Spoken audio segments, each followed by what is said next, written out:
हाँ जी students, good evening +2। बेटे last class के अंदर आपने डिस्कस किया सीगा काइंड्स ऑफ इम्यून सिस्टम। ठीक है, kinds of defence mechanisms present in the body, जिहदे अंदर आपने क्या सीगा कि दो तरह के डिफेंस मैकेनिज्म बॉडी के अंदर प्रेजेंट होंगे हैं। ठीक है, कल आपने डिस्कस किया सी बेटे लास्ट जो आर्टिकल सीगा उहदे अंदर सी अपना we had discussed is non specific defence mechanism, जिहदे अंदर अपनी स्किन अपनी बॉडी के जोड़े फिजियोलॉजिकल बैरीयर्स ने इंटरनल एंड एक्सटर्नल बैरीयर्स वो बॉडी को किवें प्रोटैक्ट करते हैं। ठीक है, अज आप बेटे ये अंदर second mechanism of defence mechanisms के अंदर बॉडी के दो सीगे सेल्फ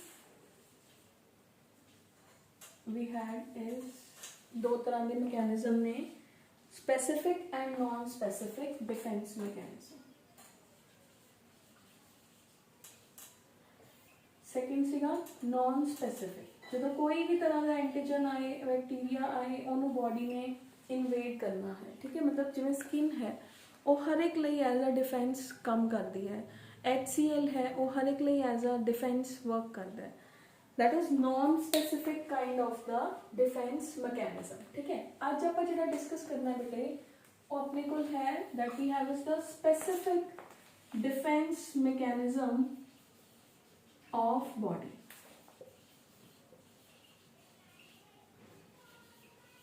स्पेसिफिक डिफेंस मैकेनिज्म का मतलब की है कि किस दे अगेंस्ट बॉडी किवें रिएक्ट करोगी, किहड़े पर्टिकुलर एंटीजन दे अगेंस्ट किवें रिएक्ट करना है। तो अपने को बेटे तीन तरह के डिफेंस मैकेनिज्म हो गए, first line defence mechanism, second line defence mechanism and third line defence mechanism. First line defence mechanism के अंदर तो अपनी स्किन अपने फिजियोलॉजिकल बैरीयर्स फिजिकल बैरीयर्स ये आ गए। सेकेंड लाइन डिफेंस मैकेनिज्म के अंदर बेटे अपनी बॉडी के अंदर जोड़े WBCs ने वो आ गए। थर्ड लाइन डिफेंस के अंदर अपनी बॉडी के स्पेसिफिक इम्यून सिस्टम्स ने जोड़े वो वर्क करेंगे। ठीक है, तो स्पेसिफिक डिफेंस मैकेनिज्म के अंदर we have is third line of the body's defence, जिहदे अंदर बॉडी हार्मफुल माइक्रोब्स के अगेंस्ट जोड़ा है वो फाइट करती है। इसके अंदर अपन दो वर्ड्स पता होने चाहिए ने before starting the specific defence mechanism. अपने को दो वर्ड्स आते हैं self and non self. Self and non self word का मतलब है, सेल्फ का मतलब है कि बॉडी अपने ही ऊपर अटैक नहीं करोगी, बॉडी अपने बॉडी के अंदर जो भी सैल्स ने सबसटेंसेस ने उन्होंने पहचानती है। जो अपन ऑटो इम्यून डिसऑर्डर्स होंगे ने उदों अपना सेल्फ मैकेनिज्म फेल हो जाता है। Clear, like as in case of AIDS की है दैट इज द डिजीज जिसके अंदर है auto immune deficiency syndrome. Auto मतलब सेल्फ अपने ऊपर ही, इम्यून मतलब इम्यून सिस्टम अपना रोगां नाल लड़न की शक्ति, डेफिशिएंसी अपना ऑटो इम्यून ही डेफिशिएंट हो जाता है जिहदे नाल आपां नूं कोई भी तरह की डिजीज है जिहड़ी वो हो सकती है। तो ऑटो इम्यून डेफिशिएंसी सिंड्रोम ये हो गया जो अपना सेल्फ मैकेनिज्म फेल हो जाता है। नॉन सेल्फ मतलब आप बाहर दे नूं डिस्टिंक्ट कर सकते हैं, जो कोई एंटीजन बॉडी के अंदर आया आप पहचान सकते हैं कि ये मेरा पार्टिकल नहीं है, बॉडी ਉਹਦੇ ऊपर अटैक करती है। That is the difference between the self and non self. Self मेरा है, नॉन सेल्फ मतलब जो बाहरों दी आया हुआ है। ठीक है, तो अपने को आ गया self versus non self. Self के अंदर बेटे अपनी बॉडी के अपने ही मॉलिक्यूल्स नूं बॉडी के सैल्स या इम्यून सिस्टम है जिहड़ा ਉਹਦੇ अंदर एबिलिटी हुंदी है कि अपने मॉलिक्यूल्स नूं रिकोगनाइज कर सकता है, ਉਹਨੂੰ ਆਪਾਂ ਕਹਿੰਦੇ ਆ सेल्फ। ਜਦੋਂ ਆਪਾਂ फॉरन मॉलिक्यूल्स बॉडी के अंदर इनवेड करन एंटीजन्स उन्होंने आप किल करिए बॉडी के अंदर by the creation of some specific kind of the chemicals जिन्होंने आप कहते हैं एंटीबॉडीज। ठीक है, या specific kind of the cells present होना उन्होंने आप कहते हैं third line of the defence. जो बॉडी के अंदर बाहरों की कोई भी एंटीजन ऐड होया उस हार्मफुल बहुत हार्मफुल एंटीजन है, बॉडी ने अपना थर्ड लाइन ऑफ मैकेनिज्म है जिहड़ा उन्होंने एक्टिवेट कर लिया। थर्ड लाइन ऑफ मैकेनिज्म के अंदर बॉडी अपनी एंटीबॉडीज बनाती है, उन्होंने आप कहते हैं third line of the defence. That is body ਨੂੰ ਸੈਲਫ ਤੇ ਨॉन ਸੈਲਫ ਕਿ ਇਹ ਮੇਰਾ ਹੈ ਇਹ ਬਾਹਰੋਂ ਦੀ ਆਇਆ ਹੈ, ਦੋਨਾਂ ਦੇ ਅੰਦਰ ਜੇ ਡਿਸਟਿੰਕਟ ਕਰਨਾ ਹੁੰਦਾ ਹੈ ਤਾਂ ਬੋਡੀ ਆਪਾਂ ਨੂੰ ਇਮਿਊਨਿਟੀ ਪ੍ਰੋਵਾਈਡ ਕਰਦੀ ਹੈ। ਕਲੀਅਰ। ਹੁਣ ਆਪਣੇ ਕੋਲ ਇਹਦੇ ਅੰਦਰ ਕੀ ਆ ਗਿਆ ਬੇਟੇ, ਹੁਣ ਐਂਟੀਬੋਡੀ ਹੁੰਦਾ ਕੀ ਹੈ? ਐਂਟੀਬੋਡੀ ਉਹ ਸਟਰਕਚਰ ਹੈ ਆਪਣੀ ਬੋਡੀ ਦੇ ਅੰਦਰ ਜੋ ਐਂਟੀਜਨਸ ਦੇ ਅਗੇਂਸਟ फाइट करती है।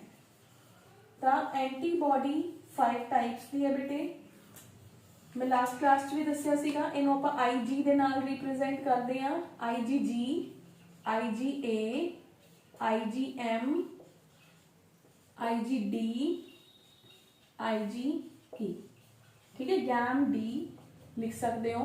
तो IgA, IgG first antibody, second, third, fourth, fifth, 5 types of antibodies. Basic structure सारिया एंटीबॉडीज की सिमिलर होंगी है, जो उन्होंने डिफरेंसेस ने वो की है बेटे, जो क्योंकि इन्हों की बेसिक स्ट्रक्चर की बनती है वाई शेप्ड स्ट्रक्चर बनती है। वो वाई है जिहड़ा वो कईयां दे अंदर तो मोनोमैरिक है, सिंगल वाई है, पूरी की पूरी स्ट्रक्चर बना दोगा। कईयां दे अंदर डायमैरिक, 2 वाई मिलके इको ही स्ट्रक्चर फॉर्म करते हैं। कईयां दे अंदर वो मेरे को पेंटामैरिक स्ट्रक्चर है, 1 2 3 4 5, जो मेरे 5 वाई मिलके इको ही स्ट्रक्चर फॉर्म करेंगे वो मेरे को डिफरेंट एंटीबॉडी हो जाएगी। हुण आप बेसिक स्ट्रक्चर वाल चलते हैं, चाहे वो डायमैरिक है चाहे वो पेंटामैरिक है, वो बेसिक तो इको ही वाई में फॉलो कर रहे हैं ना, वाई ही 2 3 4 5 हो रहे हैं।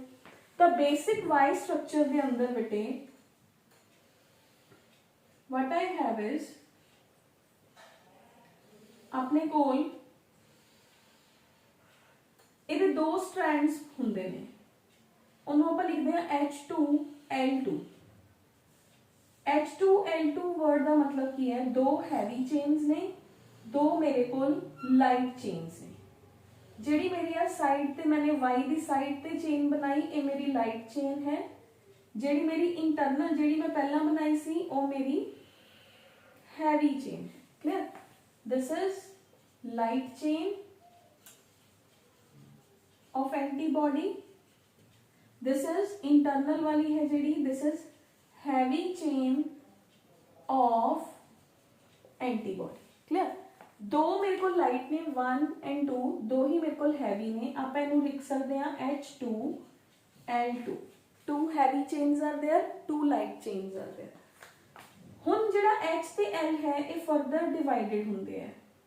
जिहड़ा इहदा ऊपर वाला हिस्सा है वो अपना वेरीएबल पार्ट होंदा है, नीचे वाला पार्ट है जिहड़ा वो कांस्टेंट पार्ट है। वेरीएबल ते कांस्टेंट दे अंदर की फर्क है पहले आप देखते हैं, इत्थे लिखते हैं L, दिस इज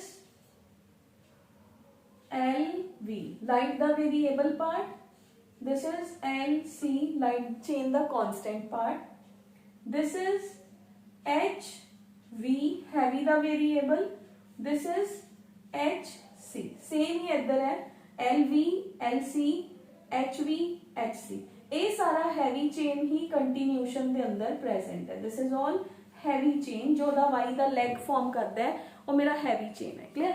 हुण वेरीएबल ते कांस्टेंट रीजन दा मतलब की है? What do you mean bye variable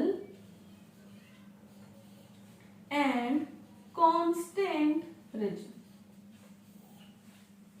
ਜਿਹੜਾ मेरा वेरीएबल पार्ट है बेटे, इनू मैं डिस्टिंक्ट करन लई इत्थे तुसी बुक्स दे अंदर भी देखोगे इत्थे इस तरीके दी डिजाइनिंग बनाई हुई होगी,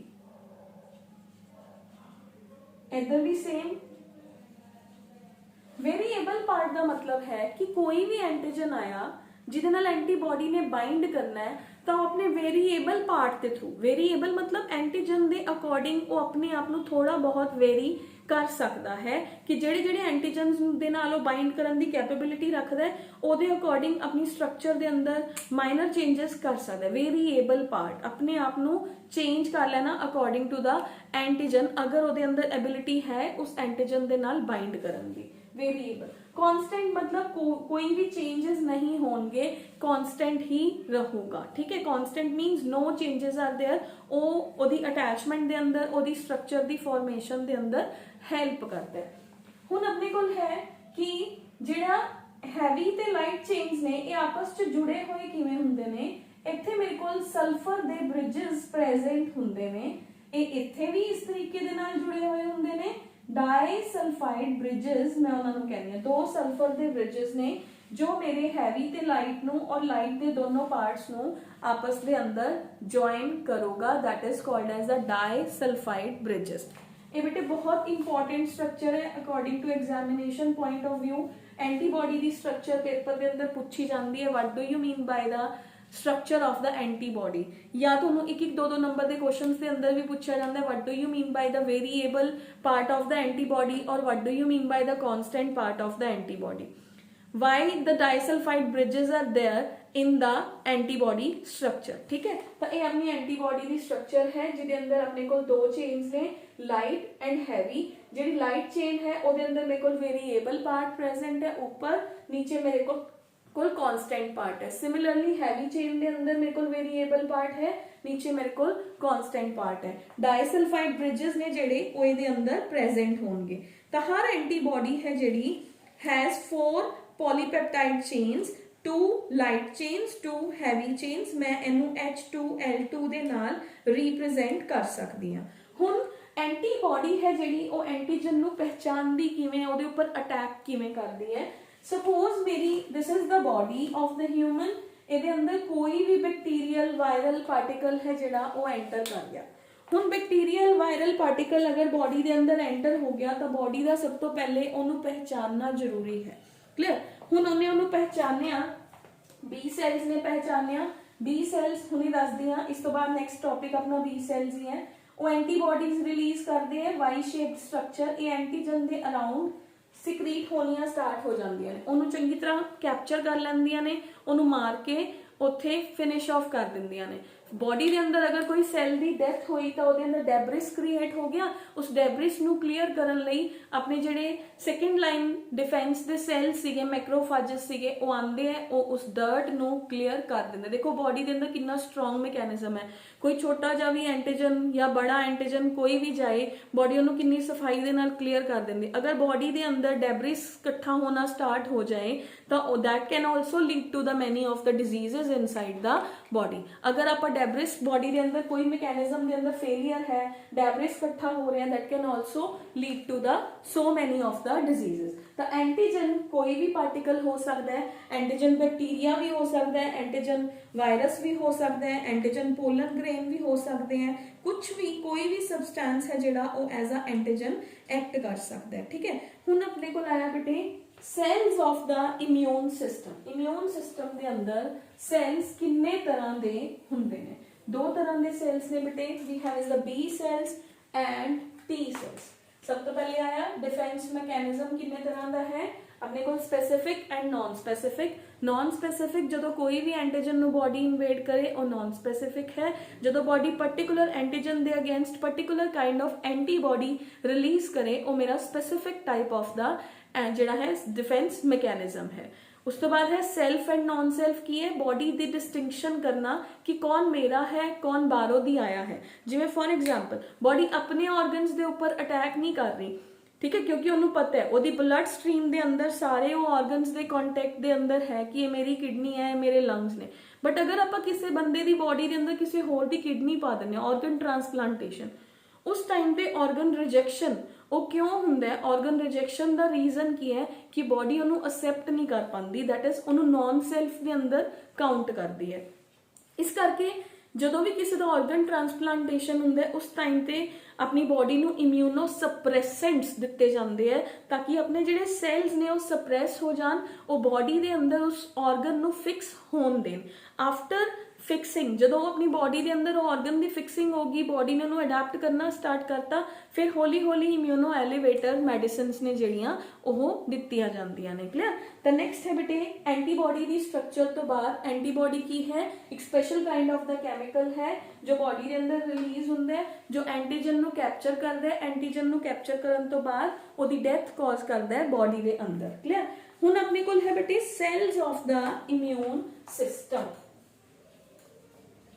सेल्स ऑफ इम्यून सिस्टम के अंदर 2 तरह के सेल्स ने, B cells and T cells. जिहड़े बी सैल्स ने ते टी सैल्स ने, इन्हां दोनों की फॉर्मेशन है जिहड़ी ओह मेरी बोन मैरो दे कोल हुंदी है। ठीक है, बोन मैरो की है, जिहड़ी अपनी लॉन्ग बोन्स ने उन्हां दी अपर रीजन दे अंदर इहदी फॉर्मेशन हुंदी है इस जगह पे। ठीक है, इस तो बाद मान लो इन्हें बी सैल्स ते टी सैल्स रिलीज करते, इन्हां दा नाम डिफरेंशिएट क्यों होया, ए बी है ए टी है, इन्हां दी डिफरेंसीएशन, इन्हां दी मैचुरेशन है जिहड़ी वो बॉडी दे डिफरेंट डिफरेंट हिस्सियां दे अंदर हुंदी है। ठीक है, जिहड़े बी सैल्स ने बेटे वो अपने कोल उन्हां दी मैच्योरिटी है जिहड़ी वो अपने कोल हुंदी है, that is to the some of them undergo for the differentiation into the gut associated bursal lymphoid tissue। तो बॉडी दे अंदर बर्सल पार्ट दे नाल वो एसोसिएटेड ने lymphoid tissue, tonsils, pair patches, appendix इस जगह ते जांदे हैं। तो उन्हां सेल्स नु बी, क्योंकि वो बी वाली जगह ते जांदे, बर्सल रीजन कहंदे ने उन्हां नु, तो इस करके इन्हां दा नाम हो गया बी सेल्स और बी लिम्फोसाइट्स। क्लियर, ਜਿਹੜੇ टी सैल्स ने ਉਹ ਮੈਚੂਰੇਸ਼ਨ ਲਈ ਹੈ, ਡਿਫਰੈਂਸ਼ੀਏਸ਼ਨ ਲਈ ਮੇਰੇ ਕੋਲ ਕਿੱਥੇ ਜਾਂਦੇ ਨੇ, ਥਾਈਮਸ ਦੇ ਕੋਲ ਜਾਂਦੇ ਨੇ। that is why T stands for T cells, thymus stands for T cells या thymus T, तो thymus ਦੇ T ਤੋਂ ਹੀ T cells ਬਣ ਗਿਆ, बर्सल ਦੇ B ਤੋਂ B cells बन गए। ठीक है, तो दो तरह ਦੇ ਮੇਰੇ ਕੋਲ थर्ड लाइन डिफेंस के अंदर मेरे को दो तरह के सैल्स आ गए, B lymphocytes and T lymphocytes, जिन्हों की फॉर्मेशन बोन मैरो के अंदर हो रही है, बट उन्हों की मैचुरेशन है जी वो बॉडी के अंदर डिफरेंट डिफरेंट जगह पे हो रही है। तो बी ते टी सैल्स मिलके बॉडी के दो तरह के इम्यून सिस्टम्स नू फॉर्म करते हैं, that is AMIS and CMIS। A stands for antibody mediated immune system, जिन्होंने ह्यूमोरल इम्यून सिस्टम भी कहा जाता है, and CMIS is cell mediated immune system. ਇਹਦੇ ਅੰਦਰ बेटे कई तरह के सैल्स ने, that is why I am going very slow. ठीक है, तो जो भी कोई प्रॉब्लम हुई मैंने क्लास के अंदर पूछ लियो, जो अपनी रेगुलर क्लास लगूगी अपनी बुक्स चो उन्होंने प्रॉपरली रीड कर लियो। ठीक है, तो जो रेगुलर क्लास हुई तुसी जो भी डाउट्स पूछने हुए पूछ लियो, वैसे इन्ना डिफिकल्ट नहीं है, सिर्फ नाम डिफिकल्ट ने, जो पढ़ोगे तो तुहानू ईजीली समझ आ जाऊगा। क्लियर, अगर स्टिल कोई भी प्रॉब्लम हुई you can ask me in the class, चाहे फोन करके पूछ लियो चाहे क्लास च पूछ लियो। तो AMIS और CMIS, antibody mediated immune system and cell mediated immune system, कौन बना रहे हैं, ये दोनों सेल्स बना रहे हैं, B cells and T cells. Clear, and antibody mediated immune system नु ही मैं होर की कहनी है, ह्यूमोरल इम्यून सिस्टम। क्लियर, तो फर्स्ट आप डिस्कस करते हैं बेटे antibody mediated immune system. Antibody mediated immune system है जिहड़ा बेटे वो आपां बहुत सारे बैक्टीरिया, बहुत सारे वायरसेस दे अगेंस्ट, बहुत सारे एंटीजन्स दे अगेंस्ट प्रोटेक्ट करता है, जिहदे अंदर अपने कोल की है बेटे फॉर्मेशन ऑफ एंटीबॉडीज किवें हुंदा है, एंटीबॉडीज बनदियां किवें ने, तां इहदे नाल आपां एंटीबॉडी मीडिएटेड इम्यून सिस्टम दे अंदर एंटीबॉडीज आनगियां कित्थों दी। तो जो भी बेटे जिहड़ा when antibodies on a B cell surface binds the antigen, the B cell is activated and divides, produces a clone of daughter B cells।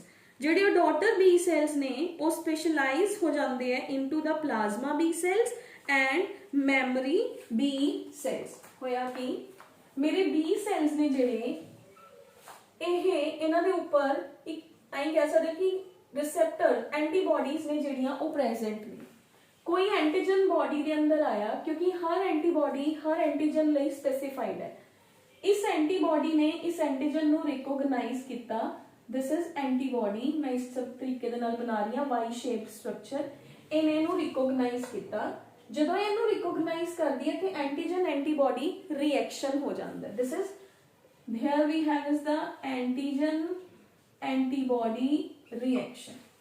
Antigen antibody reaction होने नाल this is a B cell, जिहदी cell दी surface के ऊपर antibodies already present हुंदियां ने, तां B cell activate हो गया, B cell starts dividing, B cell ने डिवाइड होना स्टार्ट करता। एक ही करता है, दो तरह के सैल्स, बहुत सारे सैल्स प्रोड्यूस कर दिंदा है, जिन्हां चों अद्धे तां प्लाज्मा बी सैल्स हुंदे ने ਜਿਹੜੇ उस टाइम बाकी ਦੇ एंटीजन्स ਨੂੰ किल ਕਰਨ ਲਈ एक्टिवेट हो जाते हैं कि बहुत सारे एंटीजन्स आ गए तो बॉडी अपने आप ਨੂੰ ਕਿਵੇਂ प्रोटेक्ट करूगी। सैकेंड है ਇਹਦੇ ਚੋਂ कुछ सैल्स मैमरी बी सैल्स ਦੇ अंदर कन्वर्ट हो जाते हैं भी ਜੇ ਦੁਬਾਰਾ ਐਵੇਂ ਦਾ ਕੋਈ एंटीजन बॉडी ਦੇ अंदर आया तो वी विल किल इट। ठीक है, मेरी एग्जाम्पल शायद कल भी दी सी कि अगर अपन स्मॉल पॉक्स हो जाता है तो बॉडी एक मैमरी क्रिएट कर लेंदी है कि अगर ये दोबारा आया तो मैं इनू, अगर मैं इनू हुण 2 दिन च किल किया, दोबारा आया मैं इनू 2 घंटे के अंदर ही किल कर दूंगी। I will protect my body. ठीक है, तो that is the plasma B cells and memory B cells. Clear. तो प्लाज्मा बी सेल्स की ने बेटे, these are the antibody factories, antibodies ने जड़ियां, the antibodies pass into and circulate into the lymph। ਜਿਹੜੇ ਬਾਕੀ ਦੇ ਐਂਟੀਜਨ ਅਗਰ ਹੋਰ ਵੀ ਨੇ ਤਾਂ ਉਹਨਾਂ ਦੇ ਨਾਲ ਬਾਈਂਡ ਕਰਦੇ ਨੇ, ਐਂਟੀਜਨ ਐਂਟੀਬਾਡੀ ਕੰਪਲੈਕਸ ਹੈ ਜਿਹੜਾ ਉਹ ਫਾਰਮ ਕਰਦੇ ਹੈ ਐਂਡ ਇਮੀਡੀਏਟਲੀ ਜਿਹੜੇ ਉਹ ਐਂਟੀਬਾਡੀਜ਼ ਨੇ ਉਸ ਇਨਫੈਕਸ਼ਨ ਨੂੰ किल कर देंगे हैं। उस तो बाद ਜਿਹੜੇ सेकेंड टाइप ਦੇ ਸੈਲਸ ਬਣਦੇ ਆ ਉਹਨੇ memory B cells. Memory B cells ਨੇ ਕਿ ਅਗਰ ਦੁਬਾਰਾ ਇਹ ਐਂਟੀਜਨ ਬੋਡੀ ਦੇ ਅੰਦਰ ਆਇਆ ਤਾਂ ਅਸੀਂ ਇਹਨੂੰ ਫਟਾਫਟ ਕਿਲ ਕਰ ਦਾਂਗੇ। ਮੈਮਰੀ मतलब फॉर द फ्यूचर। ठीक है, फ्यूचर ਲਈ बॉडी ਦੇ ਅੰਦਰ ਜਦੋਂ ਸੈਲਸ प्रोटेक्टेड फॉर्म ਦੇ ਅੰਦਰ ਰਹਿੰਦੇ ਨੇ ਤਾਂ ਉਹ ਬਹੁਤ ਲੰਬੇ ਸਮੇਂ ਤੱਕ बॉडी ਦੇ ਅੰਦਰ ਅਲਾਈਵ ਫॉर्म ਦੇ ਅੰਦਰ ਹੀ ਰਹਿੰਦੇ ਆ। ਇੱਕ ਵਾਰ ਫੇਰ ਦੇਖਦੇ ਹਾਂ, सैल्फ नॉन सैल्फ तो बाद अपने को आ गया बेटे cells of the immune system, B cells T cells. अब जेडे बी सैल्स ने वो फॉर्म करते हैं एंटीबॉडी मीडिएटेड इम्यून सिस्टम, क्योंकि हर पर्टिकुलर एंटीजन ਨੂੰ किल ਕਰਨ ਲਈ पर्टिकुलर एंटीबॉडीज ने। टोटल 5 टाइप ਦੀਆਂ एंटीबॉडीज ने। एंटीबॉडी ਦੀ स्ट्रक्चर ਕੀ ਹੈ, H2L2 heavy chain light chain and constant and variable rigid. उस तो बाद है बेटे एंटीबॉडी मीडिएटेड के अंदर एंटीबॉडी किवें अपना काम करती है, बी सैल्स के ऊपर ही एंटीबॉडीज बॉडी के अंदर लिमिटेड अमाउंट के अंदर प्रेजेंट ने। ਜਦੋਂ किसी एंटीजन ਨੂੰ देखते हैं तो वो एक्टिवेट होके क्लोनिंग करना या डिवाइड होना स्टार्ट कर देंगे हैं, जिहदे नाल 2 तरह के सैल्स क्रिएट हो जाते हैं, plasma B cell and memory B cell. जिहड़ी एंटीबॉडी ने जिहड़े पर्टिकुलर एंटीजन ਨੂੰ रिकोगनाइज किया सीगा वो उही तरह के plasma cells, plasma B cells form करती है, जिहदे उपर ओदी ही एंटीबॉडीज उवें दियां ही एंटीबॉडीज लगियां होणगियां। मैमरी सैल्स लंबे समय तक अपने शरीर के अंदर रहंदे ने कि अगर दोबारा कोई एवें दा एंटीजन बॉडी के अंदर इनवेड होया तो असी उन्होंने फटाफट किल कर दांगे, असी बॉडी का टाइम है जिहड़ा वो वेस्ट नहीं होण देवांगे। क्लियर। तो इस तो बाद है बेटे अपने कोल कि डिस्पोजल ऑफ एंटीजन। अगर एक बार एंटीजन बॉडी के अंदर आ गया तो बॉडी उन्होंने डिस्पोज ऑफ किवें करदी। मैं हुणे कहा कि बॉडी ने डेब्रिस नूं भी क्लीयर करना हुंदा है। फर्स्ट है बॉडी न्यूट्रलाइज, जो एक बार एंटीजन किल हो गया तो बॉडी को कई ऑप्शंस ने, वो अंदर न्यूट्रलाइजेशन रिएक्शन, ऑप्सोनाइजेशन, प्रेसिपिटेशन, ठीक है, एंड कॉम्प्लीमेंट एक्टिवेशन या एग्लूटिनेशन। न्यूट्रलाइजेशन का मतलब होंगे कि बॉडी कुछ एवें दे एंटीटॉक्सिन्स प्रोड्यूस करती है कि हुण बॉडी के अंदर टॉक्सिन्स ने जिहड़े वाइप ऑफ हो जान। प्रेसिपिटेशन का मतलब है उस जगह ते क्लंप बन जाना, ब्लड सैल्स उत्थे इकट्ठे हो जाएंगे, वो क्लंप नूं मैक्रोफाजिस ने जिहड़े वो खा जाएंगे और बॉडी नूं क्लीयर कर देंगे।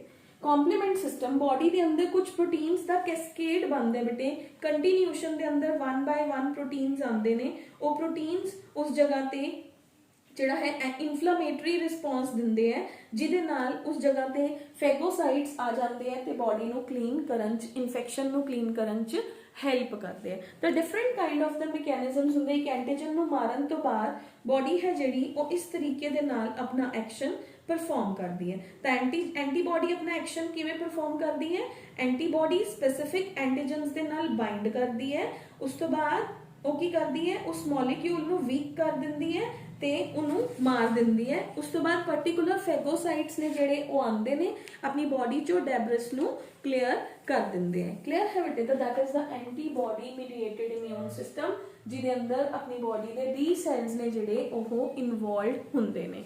नेक्स्ट है अपने को बेटे टी सैल्स का system, that is the cell mediated immune system.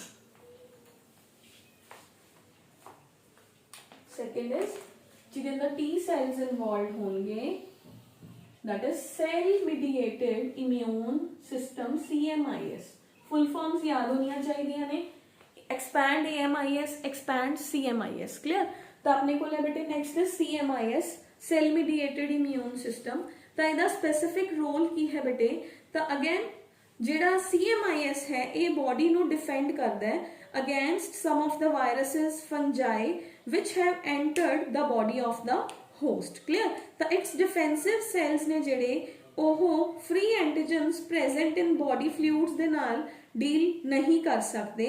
ਤਾਂ ਇਹ ਕਿਵੇਂ ਡੀਲ ਕਰਦਾ ਹੈ, ਇਹ ਫੋਰਨ ਟਿਸ਼ੂਜ਼ ਜਾਂ ਕੋਈ ਟ੍ਰਾਂਸਪਲਾਂਟ ਹੈ ਜਾਂ ਬੋਡੀ ਦੇ ਕੋਈ ਓਨ ਸੈਲਸ ਨੇ ਉਹ ਕੈਂਸਰਸ ਹੋ ਗਏ, ਮਤਲਬ ਅੰਡਰ ਸਮ ਸਰਕਮਸਟੈਂਸਿਸ ਜਦੋਂ ਬੋਡੀ ਦੇ ਅੰਦਰ ਕੈਂਸਰਸ ਟਿਸ਼ੂ ਗਰੋਥ ਹੋਣ ਲੱਗ ਗਈਆਂ ਜਾਂ ਕੋਈ ਟਿਸ਼ੂ ਟ੍ਰਾਂਸਪਲਾਂਟੇਸ਼ਨ ਹੋਇਆ ਹੈ ਉਸ ਟਾਈਮ ਤੇ, ਮਤਲਬ under very drastic kind of the situations ਜਦੋਂ ਬੋਡੀ ਨੂੰ ਬਹੁਤ ਜ਼ਰੂਰਤ ਹੁੰਦੀ ਹੈ ਤਾਂ ਇਹ as a armed force body ਦੀ ਹੈਲਪ ਕਰਦੇ ਨੇ। ਠੀਕ ਹੈ, ਇਹਨਾਂ ਦਾ ਐਕਸ਼ਨ ਕੀ ਹੈ ਬੇਟੇ, ਤਾਂ ਇਹ ਇਹਦੇ ਅੰਦਰ ਸੈਲੂਲਰ ਰਿਸਪੌਂਸ ਹੁੰਦਾ ਹੈ। ਜਿਹੜੇ ਟੀ ਸੈਲਸ ਨੇ ਉਹ ਐਂਟੀਜਨ ਨੂੰ ਰੈਕੋਗਨਾਈਜ਼ ਕਰਦੇ ਨੇ, ਐਂਟੀਜਨ ਦੇ ਨਾਲ ਕੰਟੈਕਟ ਕਰਦੇ ਹੈ, ਉਸ ਤੋਂ ਬਾਅਦ ਬੇਟੇ ਉਹ ਉਸ ਐਂਟੀਜਨ ਨੂੰ ਵਿਦਿਨ ਆ टाइम किल कर देंगे हैं। इस तो बाद मैमरी जनरेट करते हैं, वो मैमरी अपनी बॉडी के अंदर 4 तो लेके 5 साल तक रहिंदी है।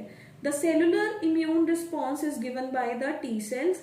ये जिहड़े सैल्स ने ये की करते हैं, they have the ability to recognise the particular non self cell surfaces. जे कोई अपना नहीं हैगा ये उन्हां सैल सर्फेसिस नूं रिकोगनाइज करते हैं। एंटीजन दे नाल कॉन्टैक्ट आने तो बाद टी सैल्स की भी क्लोनिंग या डिफरेंसीएशन होना स्टार्ट हो जाती है। द टी सैल्स ने जेडे बेटे वो कई तरह के ने, कई different type of, there are separate T cells for each type of the antigen. T cells ने जेडे वो लिम्फोइड टिश्यू नूं लीव करते हैं ते वो बॉडी के बाकी साइड्स ते माइग्रेट करना स्टार्ट कर देंगे ने। ते मॉर्फोलॉजिकली ये 4 तरह के टी सैल्स ने, मतलब जो बॉडी के अंदर बहुत ही डिजास्टरस सिचुएशंस ने, कोई कैंसरस सैल्स ने या कोई ऑर्गन ट्रांसप्लांटेशन का टाइम चल रहा है तो उस टाइम ते टी सैल्स ने जेडे वो अपनी हैल्प करते हैं। या कोई भी एंटीजन बॉडी के अंदर आया वो बहुत स्ट्रोंग है तो उन्होंने किल करने लई, बॉडी नूं डिफेंड करने लई, वायरसेस, फंजाई, सम बैक्टीरिया, ठीक है, जो भी बॉडी के अंदर एंटर होया या कोई फॉरन टिश्यू ट्रांसप्लांट है उस टाइम ते यह सैल्स एक्टिवेट हो जाते हैं। ये अपने को 4 तरह के होंगे बेटे, killer T cells, helper T cells. इन्हां दे काम दे हिसाब नाल ये अपने को 4 टाइप दे ने, killer T cells, helper T cells, memory T cells and suppressor T cells.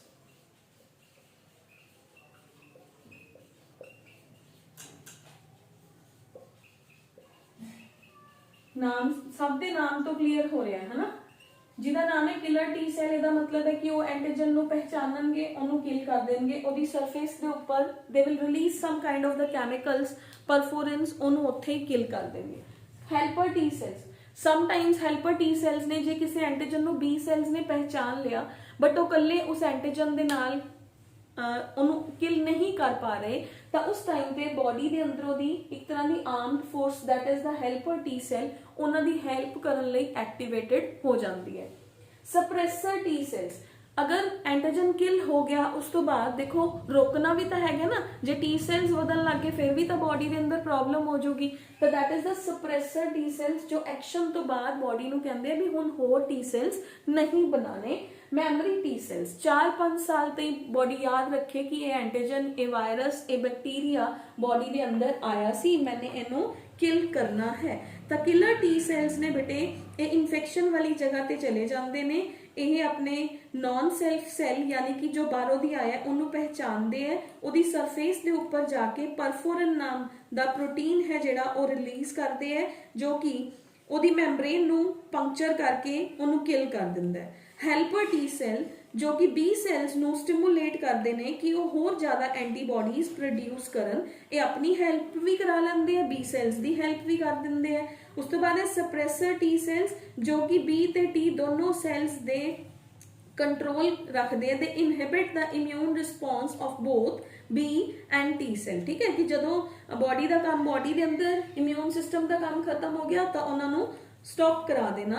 उस तो बाद मैमरी टी सैल्स तो बॉडी के अंदर 4-5 साल तक याद रखना कि हुण ये सैल पहले आया सीगा, उन्होंने किल कर देना। तो मैमरी सैल्स ने जेडे बेटे ये बॉडी के प्राइम्ड सैल्स ने जो कि आपां नूं एक बार किसी इन्फेक्शन नूं किल करन तो बाद बॉडी के अंदर डेवलप ਹੁੰਦੇ ਨੇ। ਹੁਣ बेटे मैक्रोफाजेस का की रोल है, मैं तुहानूं पहले नाल भी दस चुकी हाँ कि किसी बी ने या टी सैल ने किसी एंटीजन नूं किल करता, उस तो बाद डेब्रिस नूं वाइप ऑफ करना है, फैगोसाइटोसिस करनी है, तो उत्थे अपने सेकेंड लाइन ऑफ डिफेंस के सैल्स ने जिहड़े मैक्रोफाजेस ने they will come, they will engulf the particular kind of the antigen. ठीक है, मैक्रोफाजेस ने जिहड़े वो अमंग द फर्स्ट सैल्स ने बेटे जो इन्फेक्शियस पार्टिकल्स नूं खत्म कर देंगे ने, खा जाते हैं उन्होंने, तो that is the sort of the action of the macrophages. Clear.